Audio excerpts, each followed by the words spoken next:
না তুমি কি আমার আম্মু দেখে বললো তোমার স্কিন অন্যরকম গ্লো করতেছে। বিয়ের 3 মাস না যেতেই প্রেগনেন্ট হয়েছেন আলোচিত সমালোচিত নারী উদ্যোক্তা রুবায়েত ফাতেমা তনি। এবার লাইভে নিজের প্রেগনেন্সি নিয়ে একই বললেন তনি। ভিউয়ার্স, পুরো ভিডিওটি দেখে অবশ্যই আপনার মতামতটি জানিয়ে দিন। কি স্কিন অন্যরকম গ্লো করে নাকি?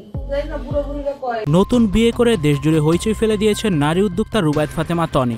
এবার শোনা যাচ্ছে রুবায়েত ফাতেমা তনি নাকি প্রেগনেন্ট। এমন কথা বলে এবার আলোড়ন তুলেছেন নারী উদ্যোক্তা রুবায়েত ফাতেমা তনি। একটি লাইভ ভিডিওতে রুবায়েত ফাতেমা তনি বলেন তিনি প্রেগনেন্ট, তাই এখন বেশি গ্লো করছেন। প্রেগনেন্ট থাকলে নাকি অনেক বেশি গ্লো করে।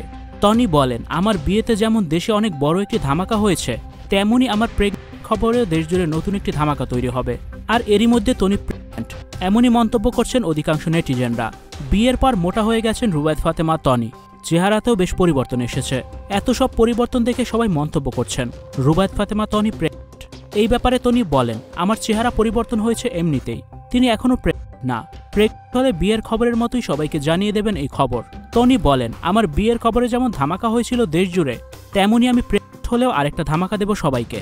নারী উদ্যোক্তা রুবায়েত ফাতেমা তনি সাদাত হোসেনকে বিয়ে করার সময় বলেছিলেন শেষ দিন পর্যন্ত তিনি সাদাতের স্ত্রী হিসেবেই থাকবেন, আর কখনোই বিয়ে করবেন না। তবে সাদাত জীবিত থাকতে সিদ্দিকের সাথে সম্পর্ক গড়ে তুলেছিলেন রুবায়েত ফাতেমা তনি। এই সম্পর্কের কথা কখনোই জানতে পারেনি সাদাত। তনির তৃতীয় বিয়ে নিয়ে নেতিবাচক মন্তব্যই করছেন নেটিজেনরা। ভিউয়ার্স, এই বিষয়টি নিয়ে আপনাদের কি মতামত জানিয়ে অবশ্যই কমেন্টস করে দিন, আর ভিডিওটি শেয়ার করার অনুরোধ রইল। ভিডিওটি দেখার জন্য অসংখ্য ধন্যবাদ। এরকম আরও ভিডিও পেতে যুক্ত থাকুন আমাদের সাথে। Icon focus 24 TV, powered by 4D Fourth Dimension। আমাদের চ্যানেলটি সাবস্ক্রাইব করে আমাদের সাথে থাকুন।